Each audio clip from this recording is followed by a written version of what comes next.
এক গ্রামে সুশীল নামে একটা লোক ছিল। তার ছিল একটা সুন্দর ঘোড়া। সেই ঘোড়াটাকে খুবই যত্ন করে, কারণ সেই ঘোড়াটা ভাড়া দিয়েই তার সংসার চলতো। তার আয়ের একমাত্র উৎস হলো ওই ঘোড়াটা।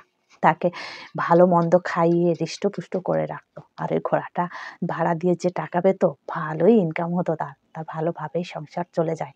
একদিন এক ব্যক্তি রৌদ্রে হাঁটতে হাঁটতে বড্ড ক্লান্ত হয়ে গেছে। তখন ওই ঘোড়াটাকে দেখতে পেল।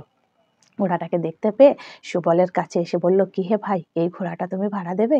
বলে, হ্যাঁ তো, আমি একে ভাড়া তো অবশ্যই দেবো, আমি তো একে ভাড়া দেই, এই জন্য এখানে দাঁড়িয়ে থাকি। জানি তো অনেক লোক এসে শ্রান্ত ক্লান্ত হয়ে আমার ঘোড়াটাকে ভাড়া নেয়, তারপর আমি তাদের কাছে কিছু মূল্য ধার্য করি, সেই মূল্যটাই নেই। বলে, ঠিক আছে ভাই, আমি তাহলে তোমার ঘোড়াটাকে আজ ভাড়া নেব। বলে, ঠিক আছে, কোনো সমস্যা নেই, নাও। এই বলে লোকটাকে ভাড়া দিয়ে দিল সুবল। ভাড়া দিলে লোকটা অনেকক্ষণ ওই ঘোড়ার পিঠে ওই রোদ্রে অনেকক্ষণ ঘুরেছে। ঘুরতে ঘুরতে বড়ই ক্লান্ত। যতই হোক, ঘোড়ার পিঠে উঠলেও রোদ্রের তো একটা তাপ আছে, সেটা তো সহ্য করা সবার পক্ষে সম্ভব নয়। ভীষণ ক্লান্ত হয়ে পড়েছে। এবার কি করেছে, ওই ঘোড়াটাকে পিঠের থেকে নেমেছে। নেমে একটু ওই ঘোড়াটার ছায়া পড়েছে, সেখানে বড় বড় কোনো গাছ নেই আশেপাশে, তাই সে ঘোড়াটার পিঠ থেকে নেমে তার ছায়া পড়েছে ঘোড়ার, ওই ছায়ায় বসেছে। খানিকটা শান্তি পেয়েছে। এ বাবা, তখন ওই সুবল দেখতে পেল ওই লোকটা ঘোড়ার পিঠ থেকে নেমে ওই ঘোড়ার ছায়ায় বসে আছে, আর ঘোড়াটাকে ওখানে ঠায় দাঁড় করিয়ে রেখেছে। সুবল কি করলো, ছুটতে চলে এলো। এসে বলছে, কি হে বন্ধু, তুমি আমার ঘোড়ার পিঠ থেকে নেমে ঘোড়ার ছায়ায় বসে আছো কেন? তো বলেছে, কেন, কি হয়েছে? আমার কষ্ট হয়েছে, তাই একটু ঘোড়ার ছায়ায় বসে আছি। তখন সুবল বলল, দেখো, আমি আমার ঘোড়াকে তোমার ভাড়া দিয়েছি, কিন্তু ঘোড়ার ছায়াটাকে নয়। তখন লোকটাও কম যায় না। লোকটা বলল, দেখো না ভাই, আমি কিন্তু আজ সারা দিনের জন্যই তোমার ঘোড়াটাকে ভাড়া নিয়েছি এবং যথেষ্ট মূল্যও তোমায় দিয়ে দেবো, কিন্তু তুমি কি একই কথা বলছো?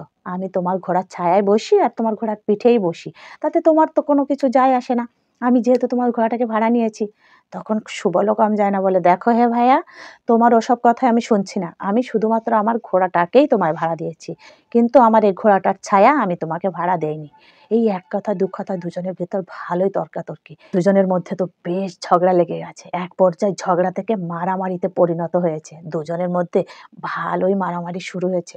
আর মারামারি করতে করতে ওই লোকটার হাতে যে ঘোড়ার দড়িটা ছিল, ওই দড়িটা লোকটার হাত থেকে ছাড়িয়ে গেছে। আর ছাড়িয়ে যাওয়া মাত্রই ঘোড়াটা দিয়ে ঘোড়াটা ছুটে পালিয়ে চলে গেছে। আর তখন সুবল দেখে, যা, আমার ঘোড়াটাও নেই। তখন আবারও মারামারি করছে। তখন লোকটা বলছে, দেখো ভাইয়া, তুমি এই যে কাণ্ডটা করছো, এর জন্য আমি তোমাকে এক পয়সাও দেবো না। এই বলে লোকটাও চলে গেছে। আর তখন সুবল চারিদিকে তাকিয়ে দেখে তার ঘোড়া নেই। চারিদিকে খোঁজাখুঁজি করেছে, কোথাও ঘোড়া আর পেল না। ঘোড়া তো পেলই না, আর ঘোড়ার যে মূল্যটা সেটাও পেল না। তাই কথায় বলে, অনেক তুচ্ছ জিনিস নিয়ে ঝগড়া করলে অনেক বড় ক্ষতি হয়ে যায়। সত্যি, এই গল্পটা তারই প্রমাণ। সুবল যদি ওই সামান্য ছায়াটা নিয়ে ঝগড়া না করতো, তাহলে হয়তো তার সঠিক মূল্যটাও পেত, আর ঘোড়াটাও হারিয়ে যেত না।